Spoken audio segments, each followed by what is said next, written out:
এই জীবন, কি অবস্থা? হ্যাঁ ভাই, ভালো আছেন? আরে ভাই, ভালো নেই রে, মনটা অনেক খারাপ, বুঝছিস? কি করা যায় কত? ভাই চলেন ঘুরে আসি, ঘুরে আসলে মন ভালো হয়ে যাবে না? তা অবশ্য ঠিক বলেছিস, ঘুরলে মন ভালো হয়ে যায়। তা কোথায় যাওয়া যায় বলতো? ভাই যশোর চলেন। যশোরে? যশোরে, হ্যাঁ চল, আমরা ভাসমান সেতু থেকে ঘুরে আসি। ঠিক আছে ভাই, চলেন। যদি মন ভালো হয় চল। হ্যালো বন্ধুরা, আমরা ফাইনালি চলে এলাম নড়াইল শহর থেকে প্রায় 60 কিলোমিটার দূরে যশোর জেলার মনিরামপুর উপজেলায় এই ঝাপা বাউড়ে। আমার মনটা অনেক খারাপ ছিল, এখন আর মনটা খারাপ নেই, কারণ আমি এখন দাঁড়িয়ে আছি ঝাপা ভাসমান সেতুর উপর, যে সেতুটি ঝাপা বাউড়ের উপরে অবস্থিত। বাংলাদেশের সব থেকে বড় এবং প্রথম ভাসমান সেতু হলো এই ঝাপা ভাসমান সেতু। যশোর জেলার একটি অন্যতম পর্যটন স্থান হলো এই ঝাপা ভাসমান সেতু।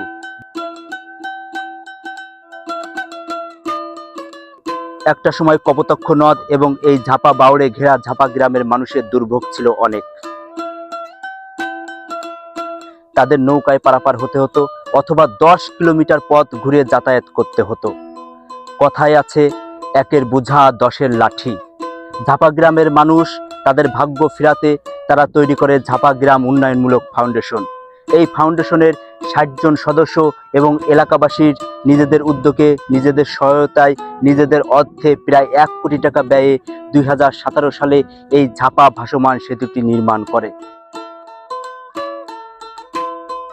এই ঝাপা ভাসমান সেতুটি লম্বায় 1300 ফিট, আড়ে 9 ফিট।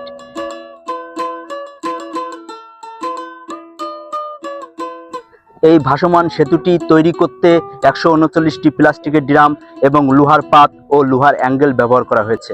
নিরাপত্তার জন্য দুই পাশে দিয়ে দেওয়া হয়েছে লোহার বেড়া।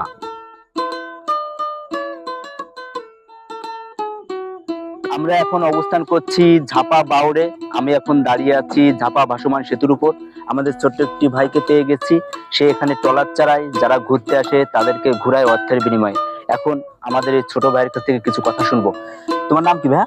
মোহাম্মদ রিয়াদ হোসেন। মোহাম্মদ রিয়াদ হোসেন। রিয়াদ। তুমি এখানে রিয়াদ? জি। হ্যাঁ, তুমি এখানে ট্রলার চালাও? জি। কত বছর ধরে ট্রলার চালাও? এই ব্রিজ হওয়াকালীন থেকে। ব্রিজ হওয়াকালীন থেকে।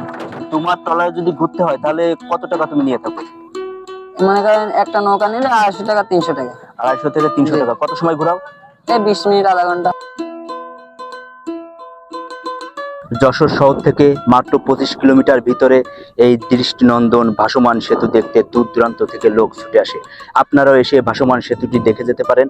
আপনারা এখানে আসলে অবশ্যই নৌকায় ঘুরবেন। নৌকায় ঘুরলে আপনারা এই ঝাপা বাউড় এবং ঝাপা ভাসমান সেতুর পুরো সৌন্দর্য উপভোগ করতে পারবেন। আজ আমরা এখান থেকে বিদায় নিচ্ছি, আবার দেখা হবে অন্য কোনো জায়গায়, অন্য কোনো স্থানে।